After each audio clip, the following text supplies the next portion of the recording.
This is such a good question. I'm so glad you asked.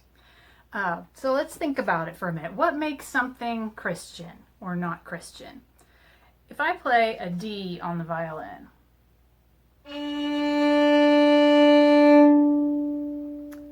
is that D note Christian or not Christian? If I played the tune to Amazing Grace on the violin, would that be more Christian than if I played Beethoven's Symphony No. 5? Well, the answer is not whether it is Christian music or not Christian music, especially if there's no words, if I'm just playing the violin. The answer is it glorifying God? So a Christian could go stand up in front of everybody at church and play the notes to Amazing Grace, but if their heart's not in the right place, if they're doing it for the praise of people, then that would be wrong. However, a Christian could also go to a job at a symphony orchestra and play their absolute best, beautiful music for God's glory. Colossians 3 says, whatever you do, do it heartily as to the Lord. So that's really the question there. The trap we fall into if we're asking what makes something Christian or not Christian is then what degree is it of Christianity? How Christian is it? Is part of my day Christian and part of my day not Christian, depending on what I'm doing? If I am doing my devotions, that's a Christian activity. But then if I go to school and I'm teaching math, is math not Christian? So then that part of my day is not Christian? So we're really asking the wrong question there. It's not what makes something Christian or not Christian, but how should a Christian approach this issue? So if I'm going to glorify God, how do I approach as a Christian writing fantasy fiction? There are definitely some books that do not glorify God.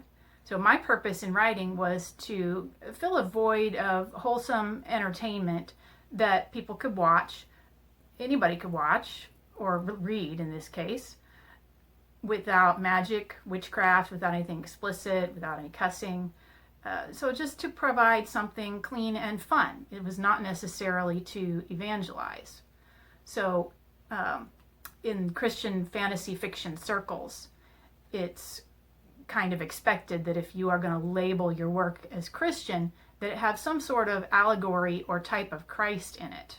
The piece of fantasy fiction that is held up as like the ideal of Christian fantasy is C.S. Lewis's Lion, the Witch, and the Wardrobe. So Aslan is a type of Christ. C.S. Lewis himself, though, said that he didn't intend to write a Christian book. He didn't intend to have it as an evangelism tool. And that he specifically did not write an allegory because an allegory has to have one-to-one correspondence. And in the Chronicles of Narnia, there's not a one-to-one correspondence with everything that happens in his series with what happens in the Bible. And if you try and use it to teach theology, you could come out with some skewed thinking, like believing in the ransom theory of atonement or something along those lines. So in my book, I am not specifically making them Christian or adding a religion in that world that is supposed to mirror Christianity. Because in order to be Christian, it has to have Christ in it, in my mind, for my own personal conscience. And so if I make up a religion in this world and call it something else, then I am making up a religion, making it a man-made religion, which would be wrong, at least for my own conscience.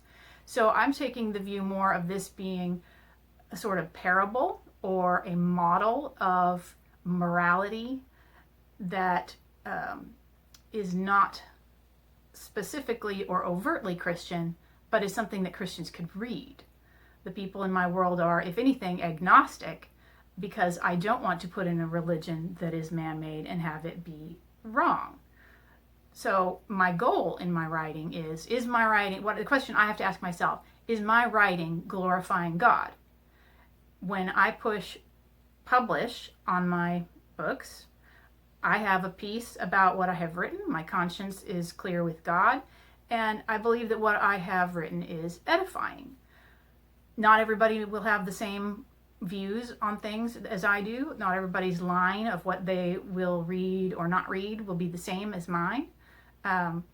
So you have to do what works with your own conscience. You have to do what you believe God wants you to do.